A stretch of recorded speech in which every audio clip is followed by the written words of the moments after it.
Hello विद्यार्थियों, मैं रंजीत कुमार। आज मैं आप लोगों के बीच 12 क्लास के फिजिकल केमिस्ट्री का चौथा लेसन का सेकंड वीडियो लेकर के आया हूं। केमिकल किनेटिक चौथे लेसन का नाम रासायनिक बलगतिकी है और रासायनिक बलगतिकी का मैं सेकंड वीडियो लेकर के आया हूं। और इसमें मैं बताऊंगा जे कोई भी रासायनिक अभिक्रिया होती है तो उस रासायनिक अभिक्रिया के वेग का निर्धारण है ना, अभिक्रिया की कोटि का निर्धारण, अभिक्रिया के वेग समीकरण का निर्धारण, अभिक्रिया के अनुक्ता का निर्धारण और अभिक्रिया के वेग स्थिरांक का निर्धारण हम कैसे करेंगे। यानी आज हम पूर्णतः रूप में अभिक्रिया के वेग से रिलेटेड सभी पदों को जानेंगे। इस वीडियो में आपको मैं 2 से 3 ऑब्जेक्टिव क्वेश्चन 100% क्लियर करूंगा, क्योंकि इसमें अगर एक बार इस वीडियो को आप देख लें तो हमें उम्मीद है कि रासायनिक बलगतिकी से बनने वाले ऑब्जेक्टिव क्वेश्चन का समाधान आसानी से कर सकते हैं। इसलिए यह वीडियो आपको देखने के लिए बहुत ही महत्वपूर्ण है और बहुत ही मतलब उपयोगी है 10+2 2021 के फाइनल एग्जाम के लिए। तो आज मैं बताऊंगा अभिक्रिया का वेग, रेट ऑफ रिएक्शन या वेलोसिटी ऑफ रिएक्शन। अभिक्रिया के वेग के बारे में आज अध्ययन करते हैं हम। अभिक्रिया का वेग, देखिए ध्यान से देखेंगे अभिक्रिया का वेग। तो देखिए यहाँ पे अभिक्रिया के वेग के बारे में अगर अध्ययन किया जाए बाबू, तो हम ये जानते हैं जो अभिक्रिया का वेग का अर्थ होता क्या है। तो इसमें बताया जाता है जे इकाई समय अंतराल में किसी अभिक्रिया में अभिकारक या प्रतिफल के सांद्रण में परिवर्तन की दर जो होता है अभिक्रिया का वेग कहलाता है। इकाई समय अंतराल अगर हो और उसमें किसी रासायनिक अभिक्रिया के अभिकारक या प्रतिफल के सांद्रण में किसी प्रकार का कोई परिवर्तन होता है और उसका जो दर होता है उसे अभिक्रिया का वेग कहते हैं। यानी अभिक्रिया के वेग की परिभाषा आपको देना हो तो आप कैसे देंगे, आप बताएंगे कि आज इकाई समय अंतराल में किसी अभिकारक या प्रतिफल के सांद्रण में वृद्धि या कमी है ना होने की दर या परिवर्तन की दर जो होती है अभिक्रिया का वेग कहलाती है। तो अभिक्रिया के वेग बराबर होता है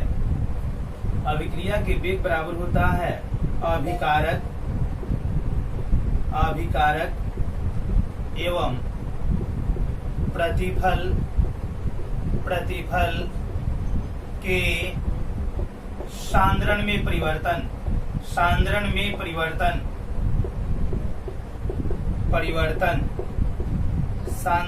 परिवर्तन है ना, बट्टा में हम देते हैं क्या, समय अंतराल। तो इस स्थिति में आपको मिल गया जी अभिक्रिया का वेग आप कैसे निकालेंगे।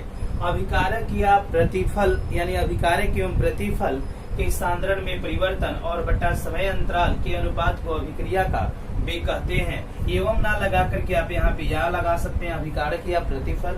अब देखिए अगर मानते हैं कोई समीकरण ए इक्वेशन बी हो तो आपको जानना है जी ए हमारा क्या है, अभिकारक है ना, अभिकारक है। तो थोड़ा सा यहाँ पे हमारी बात को ध्यानपूर्वक समझेंगे। और बी हमारा क्या है, प्रतिफल है। इसे प्रतिफल या उत्पाद भी हम बोलते हैं। क्या बोलते हैं, उत्पाद बोलते हैं। प्रतिफल बोला जाए या उत्पाद बोलते हैं।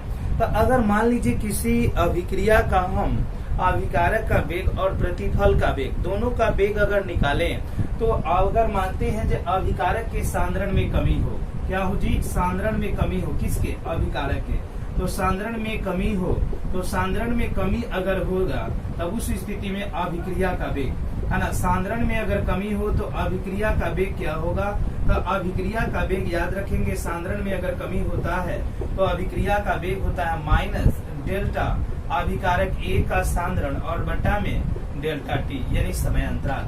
यानी किसी भी रासायनिक अभिक्रिया में अगर अभिकारक के सांद्रण में अगर कमी होती है तो अभिक्रिया का वेग हमेशा ऋणात्मक होता है। अगर यहाँ पे हम आते हैं सेकंड में, सांद्रण में वृद्धि हो, यानी अगर प्रतिफल के सांद्रण में वृद्धि हो है ना, प्रतिफल के सांद्रण में क्या हो, वृद्धि हो, तो अभिक्रिया का वेग अगर प्रतिफल के निकालिएगा तो माइनस अभिकारक ना माइनस ना लगा करके यहाँ पे अब हम प्लस लगाएंगे डेल्टा प्रतिफल बी का सांद्रण और बट्टा में होता है क्या, डेल्टा टी यानी समय अंतराल। तो इस स्थिति में हम अभिकारक के सांद्रण में कमी हो तो अभिक्रिया का वेग हमेशा ऋणात्मक होता है और प्रतिफल के सांद्रण में क्या हो, वृद्धि हो तो अभिक्रिया का वेग जो होता है हमेशा धनात्मक होता है। तो दोनों कंडीशन में आप जान गए कि किसी भी अभिक्रिया में अभिकारक या सांद्रण में परिवर्तन की दर अभिक्रिया का वेग कहलाएगा। और अभिक्रिया का वेग की स्थिति दो रूपों में दी जाती है। अगर सांद्रण में कमी हो तो अभिक्रिया का वेग हमेशा ऋणात्मक होगा, और सांद्रण में वृद्धि हो तो अभिक्रिया का वेग हमेशा धनात्मक होगा। तो इस तरीके से अगर चाहेंगे तो इसको आप नोट कर सकते हैं, है ना। तब मैं आगे की ओर आपको बताता हूँ। तब आगे की ओर हम लोग जैसे आगे की ओर आएंगे और आगे की ओर अन्य चीजों को भी देखेंगे। तो आगे हम लोग क्या क्या देखते हैं बाबू, यहाँ पे आप क्लियरफाई करेंगे कि आगे आपको क्या क्या देखना है ना। अब हमें देखना है बाबू अगला टॉपिक, जिसका नाम क्या है, अभिक्रिया का वेग समीकरण या वेग नियम, है ना। तो इसको आप नोट कर लिए हो। तो आगे की ओर हम बढ़ते हैं, अभिक्रिया का वेग समीकरण या वेग समीकरण और वेग नियम। अगला टॉपिक है हमारा वेग समीकरण, है ना। इसे हम बोलते हैं वेग समीकरण। अगले टॉपिक को वेग समीकरण या इसे हम बोलते हैं वेग नियम, है ना। वेग नियम भी कहते हैं और वेग समीकरण भी कहते हैं।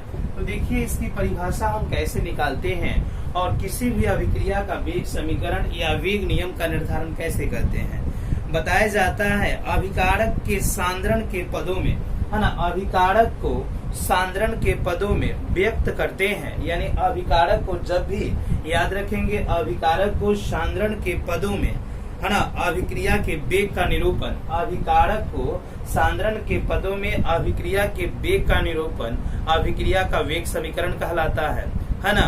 तो ये याद रखेंगे अभिक्रिया का यानी अभिकारकों को हमेशा सांद्रण के पदों में अभिकारक का, है ना, वेग का अभिकारक के वेग का निरूपण अभिक्रिया का वेग समीकरण कहलाता है। और हमेशा याद रखेंगे वेग समीकरण बराबर होता है के इंटू यहाँ पे अभिकारक ए का सांद्रण और सांद्रण पद का घात m, और यहाँ पे हम देते हैं अभिकारक बी और सांद्रण पद का घात n, है ना। तो यह दोनों के दोनों अभिकारक के सांद्रण पद हैं और यह सांद्रण पद का घात है, और के हमारा जो है वेग स्थिरांक है। क्या है जी, तो वेग स्थिरांक है, के हमारा वेग स्थिरांक है ना। के को हम यहाँ पे वेग स्थिरांक लिख देते हैं जहाँ के हमारा क्या है वेग स्थिरांक। तो इस तरीके से आप क्लियर हो गए। वेग समीकरण की परिभाषा क्या दें, अभिकारकों के सांद्रण के पदों में, अभिकारकों के सांद्रण के पदों में अभिक्रिया के वेग का निरूपण, अभिकारकों के सांद्रण के पदों में अभिक्रिया के वेग का निरूपण जो होता है अभिक्रिया का वेग समीकरण या वेग नियम कहलाता है।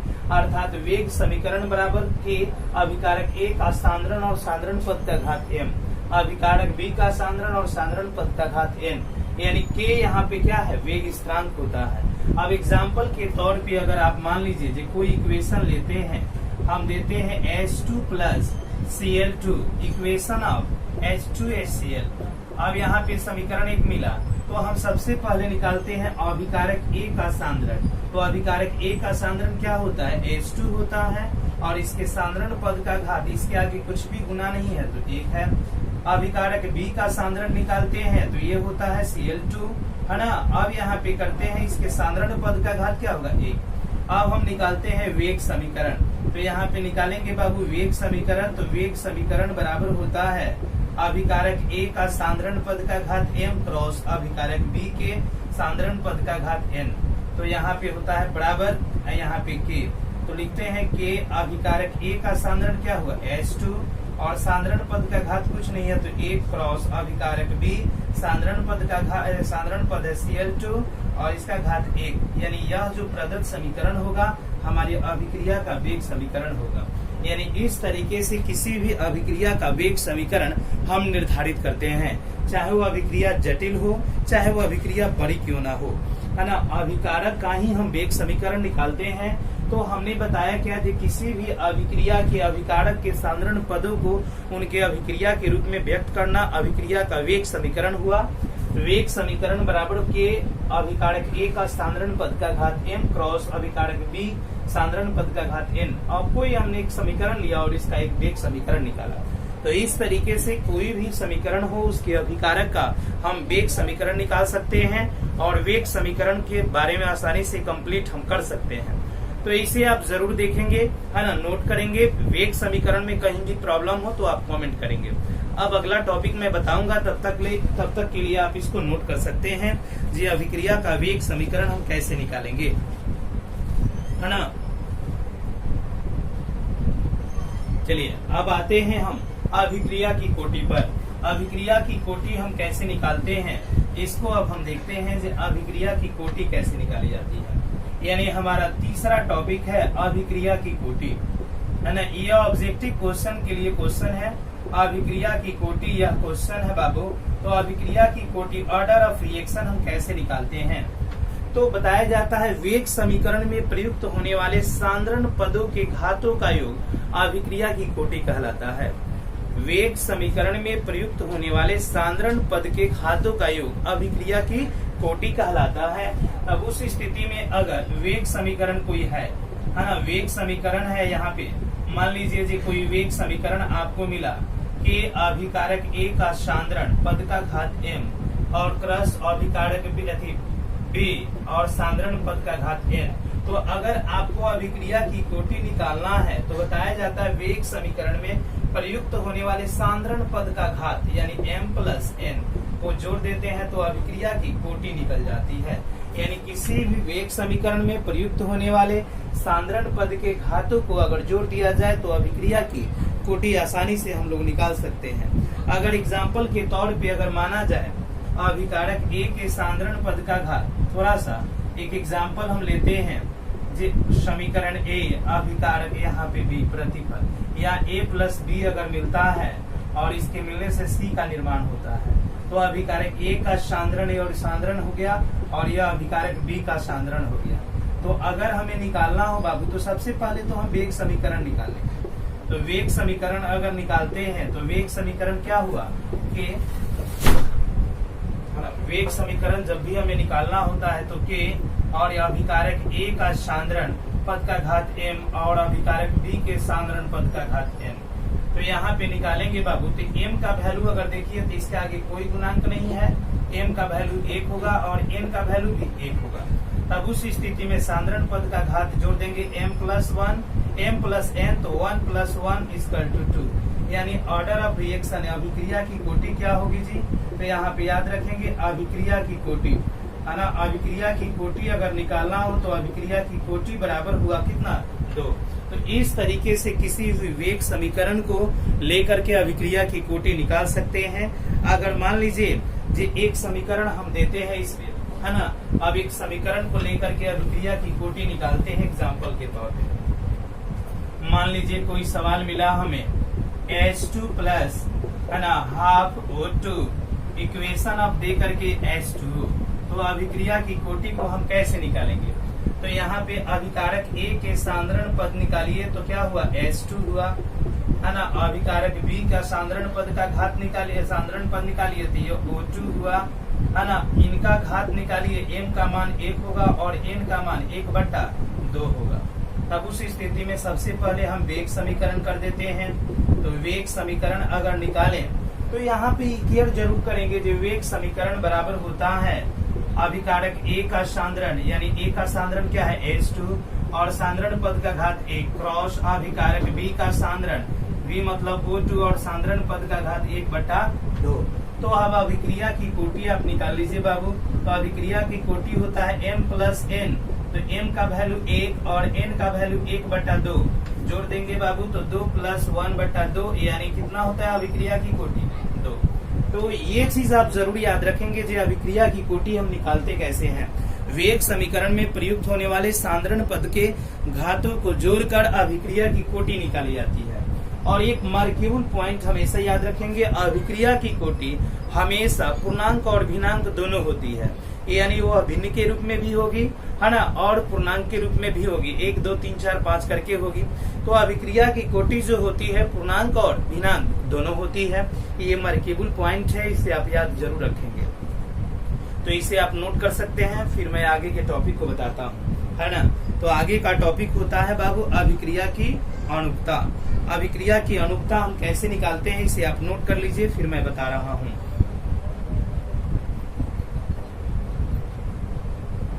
चलिए तो आते हैं अभिक्रिया की अनुक्ता पर। तो अभिक्रिया की अनुक्ता कैसे निकाली जाती है हमारा चौथा टॉपिक है ना। यहाँ का तो अनुक्ता जब भी निकालना होता है बाबू, देखिए यहाँ पे अनुक्ता के बारे में हम बता रहे हैं। अभिक्रिया की अनुक्ता हम कैसे निकालेंगे, है ना। तो अभिक्रिया की अनुक्ता के लिए किसी अभिक्रिया के दर निर्धारक पद में भाग लेने वाले, है ना, किसी अभिक्रिया के दर निर्धारक पद के में भाग लेने वाले अभिकारक के परमाणुओं, अणुओं या आयनों की संख्या जो होती है अभिक्रिया की अनुक्ता कहलाती है ना। तो किसी अभिक्रिया के दर निर्धारक पद, है ना, किसी अभिक्रिया के दर के निर्धारक पद में अभिकारक के परमाणुओं, अणुओं या आयनों की जो संख्या होती है अभिक्रिया की अनुक्ता कहलाती है।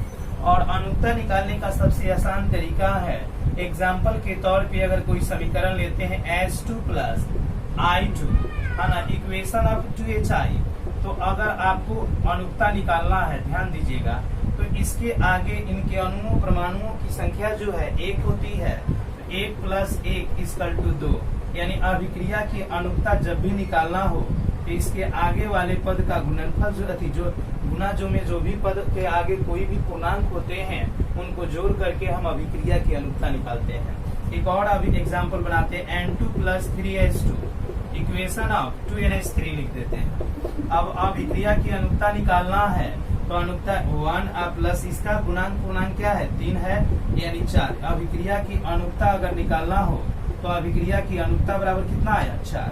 तो इस तरीके से किसी भी अभिक्रिया की अनुक्ता हम निकाल सकते हैं। तो इसको भी आप नोट कर सकते हैं जो किसी अभिक्रिया के दर निर्धारक पद में भाग लेने वाले अभिकारक के अणुओं, परमाणुओं या आयनों की संख्या अभिक्रिया की अनुक्ता कहलाएगी। इसके एग्जाम्पल हमने नीचे दे दिया है, आसानी से उतार लीजिए, फिर अगले टॉपिक को हम बताते हैं। तो इस तरीके से अभिक्रिया की अनुक्ता को आप क्लियरफाई कर सकते हैं। अभिक्रिया की अनुक्ता के बाद हम आते हैं बाबू, अगला क्वेश्चन आता है अभिक्रिया की अनुक्ता के बाद वेग स्थिरांक, है ना। अभिक्रिया की अनुक्ता के बाद अगला टॉपिक आता है जिसे हम बोलते हैं वेग स्थिरांक, यानी 5वां टॉपिक हम बता रहे हैं अब आपको। वेग स्थिरांक इसमें हम लोग देखते हैं बाबू, वेग स्थिरांक। देखिए वेग स्थिरांक का अर्थ होता है, यहाँ पे कैसे हम परिभाषा को निकालेंगे। तो देखिए एक सबसे पहले तो आप जानिए वेग समीकरण, क्या जानिए बाबू, वेग समीकरण। और वेग समीकरण में है यहाँ पे के अभिकारक ए का सांद्रण पद का घात m अक्रॉस अभिकारक बी का सांद्रण पद का घात n बताया जाता है किसी वेग समीकरण में। यह आपका वेग समीकरण है।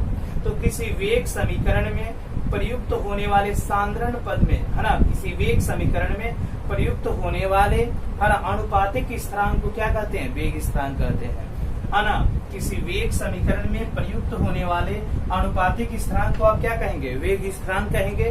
वेग स्थिरांक को हमेशा k से सूचित करते हैं, है ना, k से हम लोग सूचित करते हैं वेग स्थिरांक को, है ना, सूचित करते हैं, k से सूचित करते हैं। और याद रखेंगे वेग स्थिरांक का मान हमेशा धनात्मक होता है।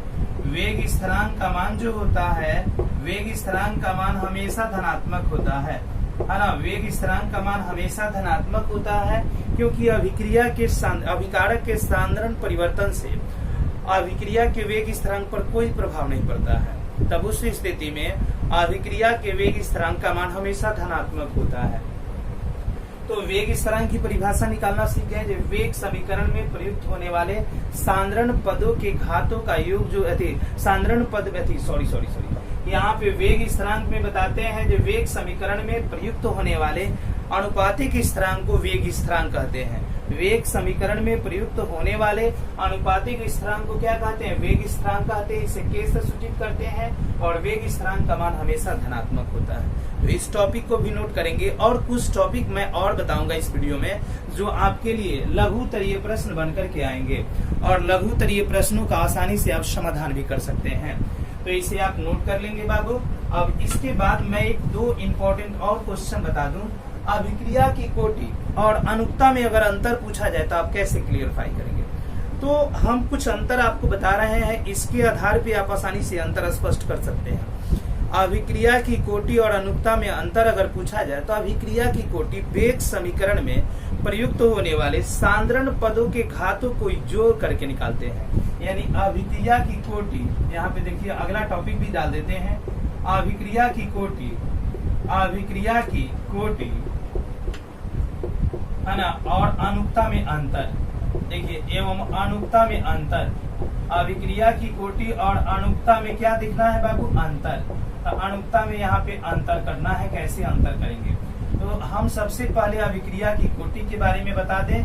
तो अभिक्रिया की कोटि के लिए अंतर लिखना हो तो वेग समीकरण में प्रयुक्त होने वाले सांद्रण पदों के घातों का योग अभिक्रिया की कोटि है, जबकि अनुक्ता किसी वेग समीकरण में या किसी अभिक्रिया में अभिकारक के अणुओं, परमाणुओं या आयनों की संख्या अभिक्रिया की अनुक्ता है।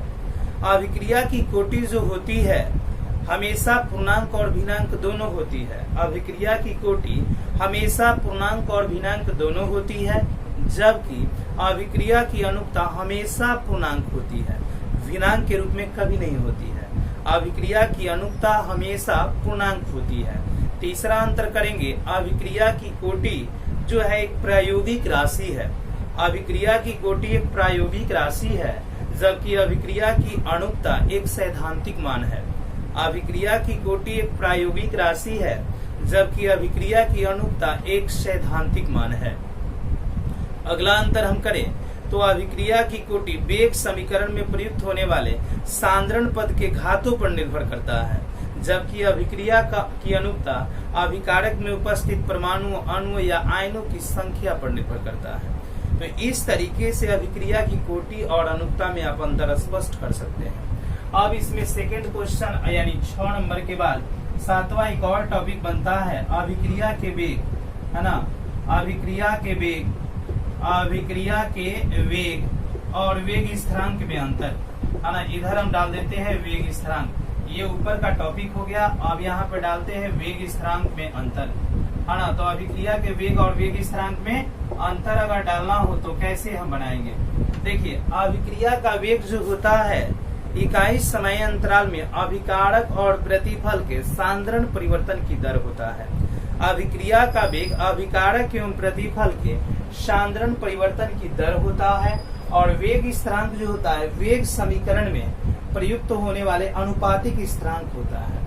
अभिक्रिया का वेग जो होता है सांद्रण परिवर्तन से बदलता रहता है, जबकि अभिक्रिया का वेग स्थिरांक पर कोई प्रभाव नहीं पड़ता है। अभिक्रिया का वेग जो होता है धनात्मक और ऋणात्मक दोनों होते हैं, जबकि अभिक्रिया का वेग स्थिरांक हमेशा धनात्मक होता है। अब ऐसे करके बताते हैं चौथा, अभिक्रिया का वेग अभिक्रिया प्रारंभ होने पर घटता है, जबकि वेग स्थिरांक पर कोई परिवर्तन नहीं होता है। तो ऐसे आपको मैंने समझाया। आप अभिक्रिया की कोटि और अनुक्ता में भी अंतर लिख लेंगे, अभिक्रिया के वेग और वेग स्थिरांक में भी अंतर लिखेंगे। अगर कहीं कठिनाई हो तो आप कमेंट करके जरूर हमसे पूछेंगे, है ना। तब मैं इसके बाद अगला यानी तीसरा वीडियो प्रस्तुत करूंगा रासायनिक बलगतिकी का। ये सेकंड वीडियो है, इसमें कहीं भी प्रॉब्लम हो तो आप रंजीत कुमार केमिस्ट्री क्लासेस में कमेंट करेंगे, और कमेंट करके आप जरूर पूछेंगे। अगर अच्छा लगे तो अधिक से अधिक बच्चों के बीच शेयर करेंगे, ताकि वो भी अपना समय पर सिलेबस को पूरा कर सके। तो अगले वीडियो में हम लोग मिल रहे हैं, तब तक के लिए धन्यवाद।